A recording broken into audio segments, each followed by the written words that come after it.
Hello everybody, Frankie Day here on YouTube. Okay guys, it's Good Friday tonight and I got two videos.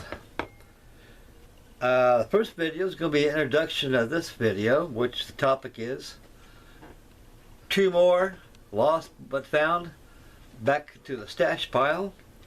The other one's going to be update number 3 for the Love of Freddy group build featuring my Revell Monogram B-24D Liberator.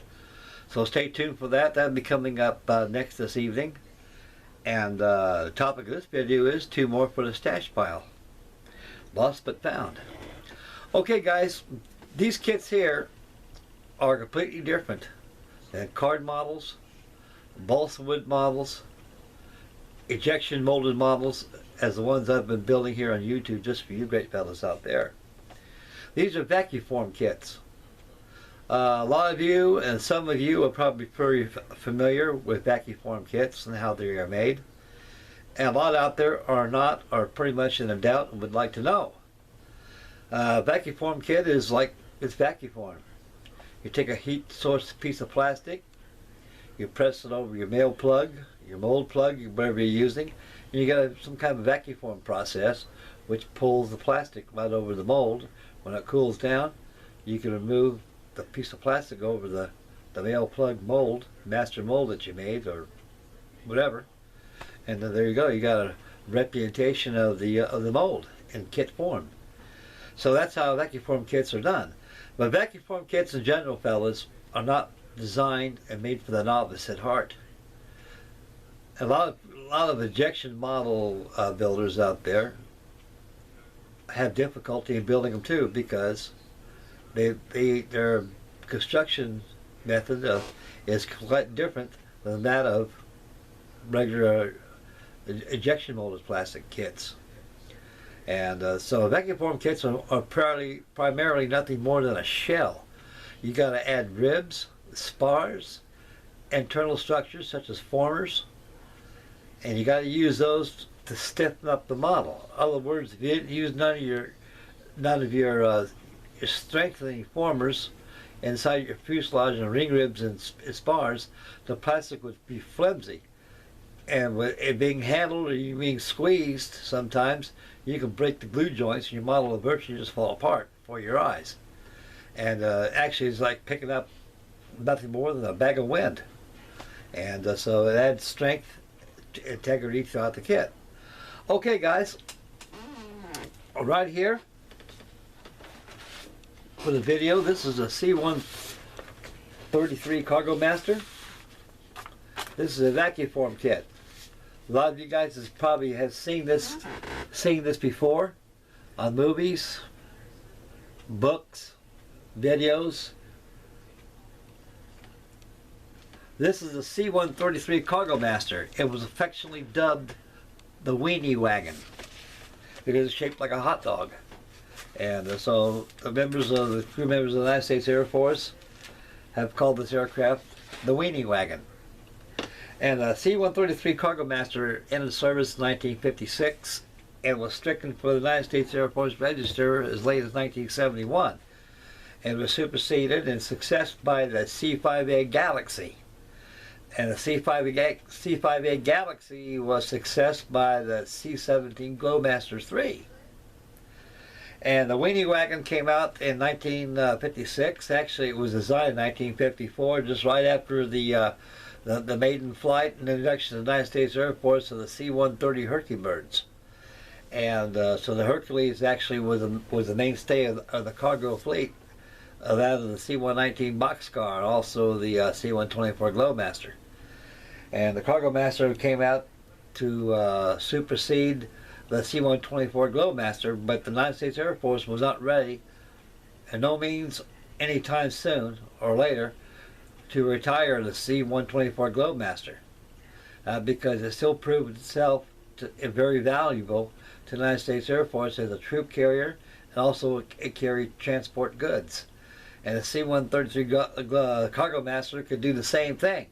But there's only one exception about the Cargomaster, with the United States Air Force found out what it does better. That's hauling ballistic missiles like the Titan, the Atlas, the Minuteman, all these ballistic missiles of the Cold War, which are very elementary compared to what's up today. What can be transported aboard these here C-130 cargo masters. So the winging wagon can carry a lot of cargo. And it was powered by 4 T-34 Pratt & Whitney turboprop motors, given a speed of 280 miles per hour. And it's pretty fast and sluggish too. And there's been a few fatality crashes that it had during its lifetime career.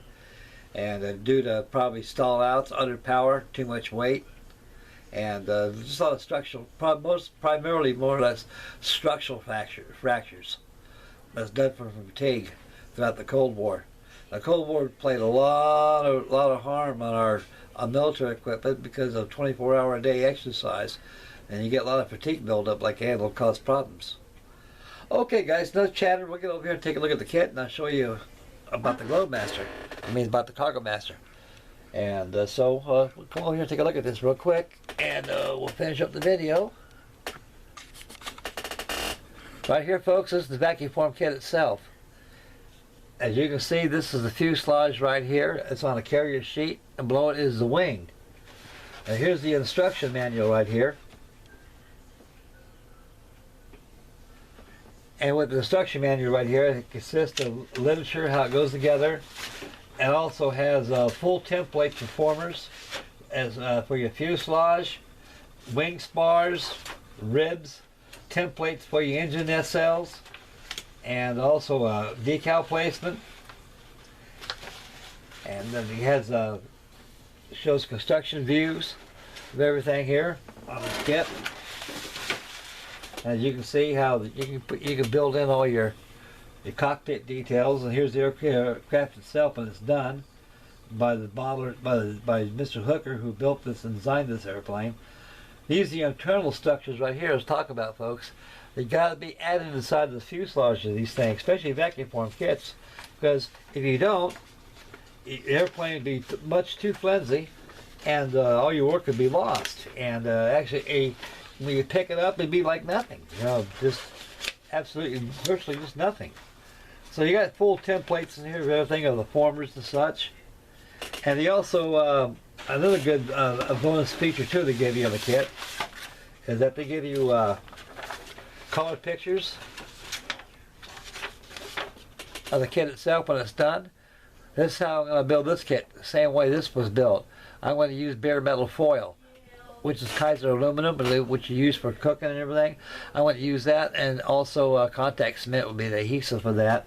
Then I'm going to make the day glow colors on there. And also the kit comes with templates for the display stand, and the horn that goes from the display stand up to the fuselage right here. It can be made out of plexiglass, which is a very good touch. And there's the internal structures come with the instructions right here. And hopefully I can go through real quick without a fuss.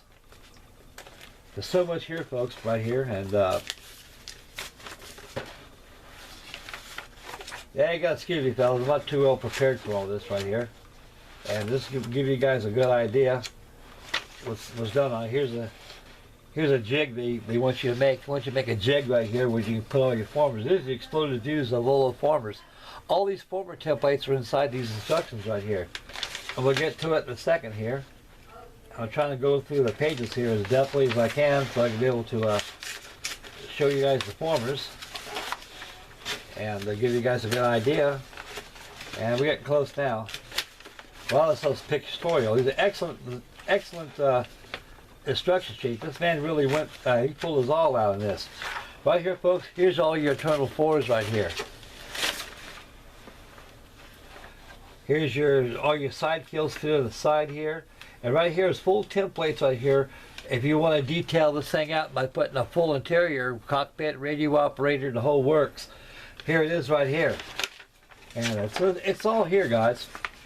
And it just takes time to produce a model like this. It's because it's a Vacuform kit, and it takes a lot of thought and all of patience and time. And so now you understand the wonders of Vacuform kits. Here it is again, folks, right there in the flesh. There you go. Okay, guys, that'll be enough of that right there. And I found down below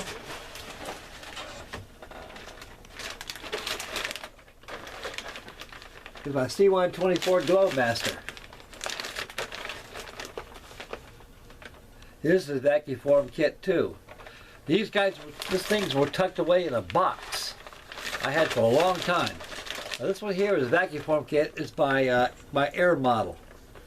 Air Model from Germany. And so actually this thing was made in Germany. I got this kit back in 1979.